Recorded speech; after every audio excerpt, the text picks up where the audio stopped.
बिस्मिल्लाहिर्रहमानिर्रहीम। मोअज़्ज़ज़ नाज़रीन सामीन, अस्सलामु अलैकुम। एक भाई ने तबसरा करते हुए कमेंट्स में ये कहा कि आप एक हफ्ते में एक बार ही जो नुस्खे आपसे मुतालबा किए जाते हैं वो बयान किया कीजिए, बाकी अपनी मर्जी के हिसाब से ये जो आप समझते हैं कि हमारे लिए फायदेमंद है वो बयान किया कीजिए। भाई की ये बात भी ठीक है, लेकिन जो भाई कमेंट्स में मुतालबा करते हैं वो भी ज़्यादा देर इंतज़ार नहीं कर सकते। वो भी कहते हैं कि जो हमारा मुतालबा है, जो हमने आपसे कहा है कि इस पर नुस्खा बनाइए, आप सर फौरी तौर पर इस पर वीडियो बना दीजिए। इसमें दो तीन चीज़ें हैं वो आपके सामने रख देता हूँ। पहली बात तो ये अपने जहन में रख लीजिए, मैं कभी ये दावा नहीं करता कि मैं हर चीज़ का इल्म रखता हूँ।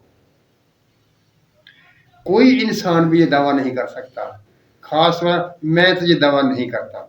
मैं सिर्फ वो चीज़ें बयान करता हूँ जो मेरे तजर्बे में होती हैं, जिनके बारे में मुझे इल्म होता है, मैं वही बयान करता हूँ। एक दोस्त ने सिक्के के बारे में मुझसे पूछा, उसके बारे में बताइए। मैंने साफ कह दिया, भाई मैं इस मामले में नहीं जानता। सच्चाई इसी में है कि आप जो बात कहें वो आप जानते हो, सुनी सुनाई बात ना करें। एक भाई का मुतालबा था कि 18 के बारे में बयान कीजिए। आज मैं आपको 18 मर्द की कैफियत बताऊंगा। 18 किस को कहा जाता है और वो क्यों होता है। अल्लाह ताला साबर मुल्तानी पर रहमतों की बारिश करे और उन्हें जन्नत फिरदौस में आला मकाम अता फरमाए, जिन्होंने तिब को हमारे लिए खोल खोल कर बयान कर दिया। और जैसा उन्होंने कहा था कि आप जो चाहें वैसा ही जिस्म इंसानी में ज़ाहिर होगा, अगर आप इल्म सीख लेंगे, अगर आप जान लेंगे। बात ऐसी ही है। आइए पहले 18 के बारे में हम बात कर लेते हैं। 18 कहते किसे हैं। 18 के बारे में आम लोगों की और राय है, डॉक्टरों की और राय है, और हुक्मा किराम की राय और है। मैं ऐसी अलामात आपके सामने रख दूं जिसे हम 18 कहते हैं, या लोग जिनको 18 कहते हैं। वो ये, अव्वल तो हमल कायम नहीं होता, अगर होता है तो वो 1 महीने बाद, 2 महीने बाद, हत्ता के बच्चे की पैदाइश के बाद भी बच्चे पर मौत वारद हो जाती है। अब रहा ये सवाल कि निशानियां क्या है उसकी।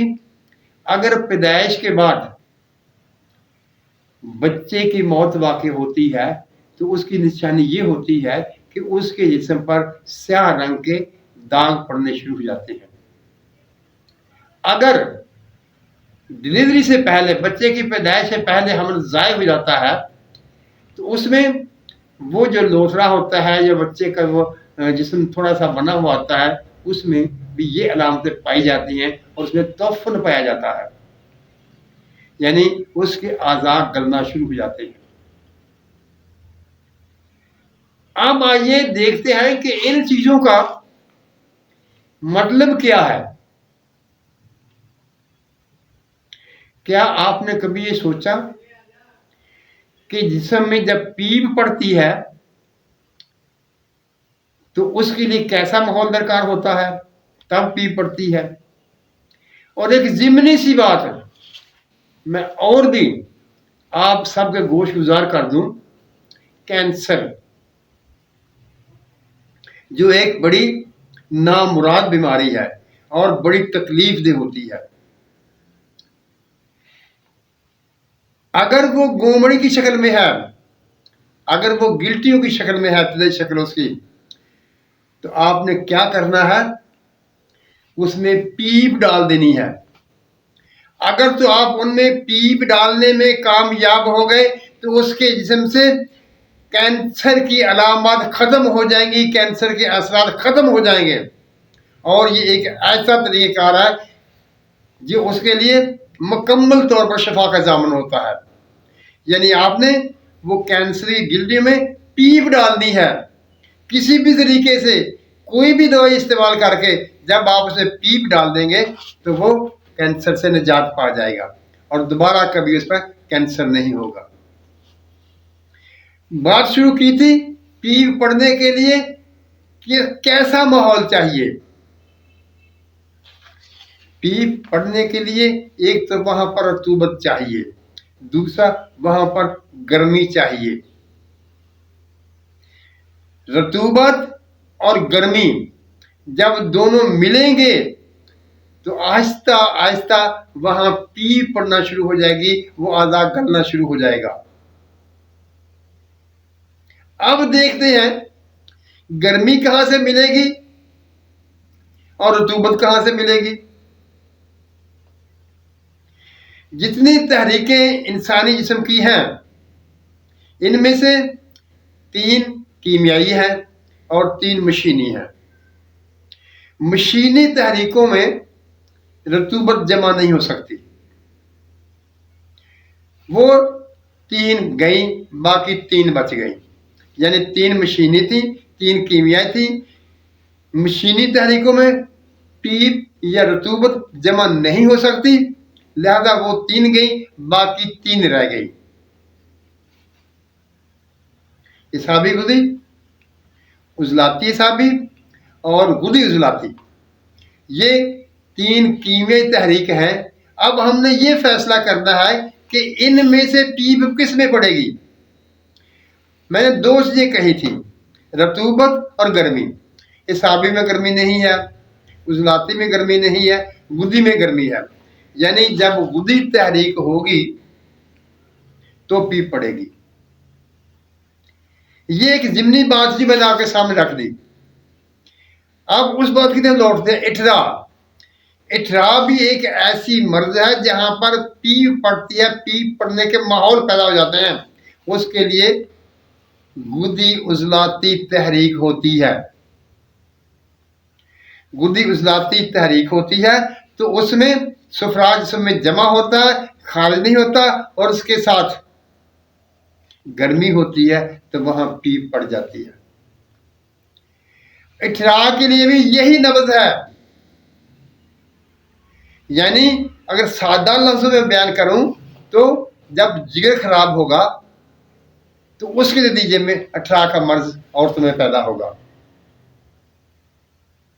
اگر آپ جگر کی اصلاح کر دیں گے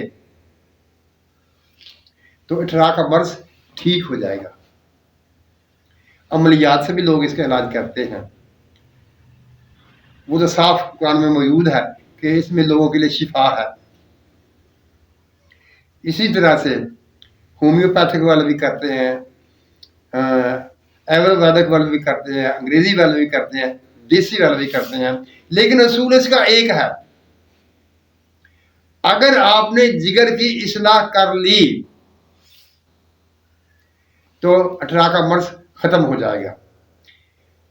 آج اس ویڈیو میں میں نسخے بیان نہیں کر رہا، میں صرف اصول بیان کر رہا ہوں، کیونکہ اگر آپ کے پاس اصول جان لیں گے، آپ کو اس مرض کا علم ہو جائے گا کہ یہ مرض کیسے واقع ہوتی ہے، تو اس کا علاج کرنا آسان ہو جائے گا. یعنی علاج کے لیے ہم نے کیا کرنا ہے، ہم نے صرف اور صرف جگر کی اصلاح کرنی ہے. شاید کچھ لوگوں کے ذہن میں یہ خیال آئے کہ میں ویڈیو بنانے کے چکر میں یہ بات کر رہا ہوں. ایسا نہیں ہے. میں صرف آپ لوگوں کی تعلیم کے لیے، آپ لوگوں کے علم میں اضافے کے لیے یہ بیان کر رہا ہوں کہ اس کی وجہ یہ ہے، اس سبب سے یہ مرض پیدا ہوتا ہے. جب آپ کو کسی چیز کے سبب کا، اس کی علت کا پتہ چل جاتا ہے تو اس کا علاج کرنا آسان ہو جاتا ہے.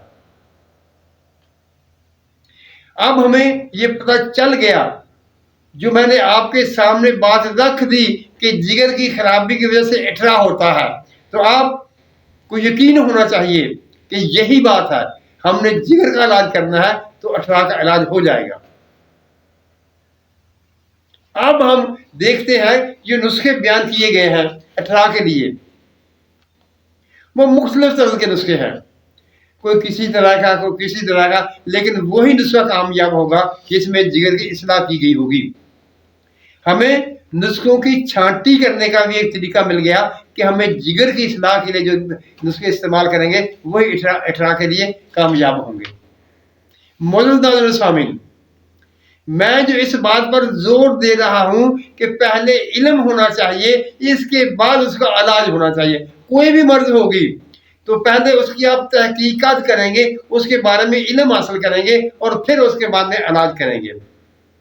कल वाली वीडियो में इंशाअल्लाह ताला मैं आपके सामने एक नहीं बल्कि ज्यादा, हालांकि मैं एक वीडियो में एक ही नुस्खा बयान करता हूं, लेकिन कल वाली वीडियो में मैं एक के अलावा 2 या 3, ये समझने में 2 नुस्खे बयान करूंगा आपके सामने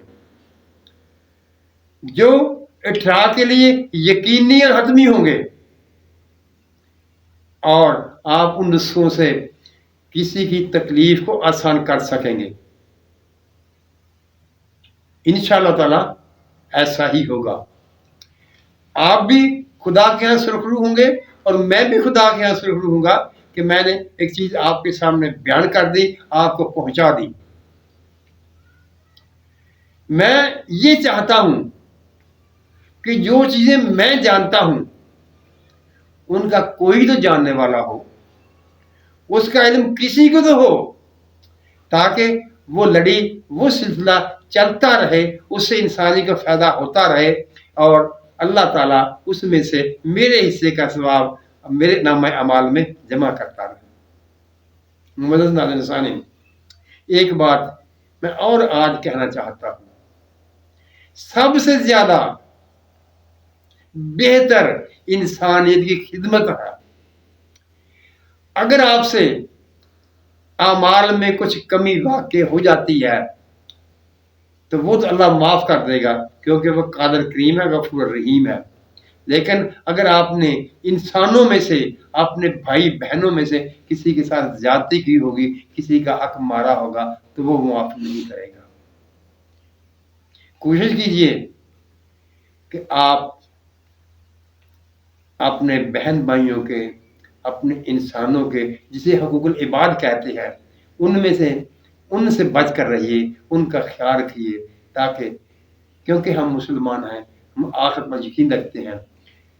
अल्लाह ताला हमें जन्नतुल फिरदौस अता फरमाए, हमारे कमियों खामियों को माफ फरमाए। मोअज़्ज़िज़ सामीन, ये मेरी दुआ है। अगर आप थोड़ी सी कोशिश भी करेंगे तो इंशाअल्लाह ताला आपकी तबीयत में ये बात आ जाएगी और बहुत आसानी से आ जाएगी। आखिर में ये याद रखना, कल इंशाअल्लाह ताला, कल आने वाले वीडियो में मैं 2 नुस्खे अठरा के बारे में तजर्बा शुदा और फायदे वाले नुस्खे आपके साथ रखूंगा। मोअज़्ज़िज़ सामीन, अल्लाह ताला हम सब पर रहमत की बारिश करे, हमें सच बोलने, सच सुनने और सच पर कायम रहने की तौफीक अता फरमाए। आमीन। अल्लाह हाफिज।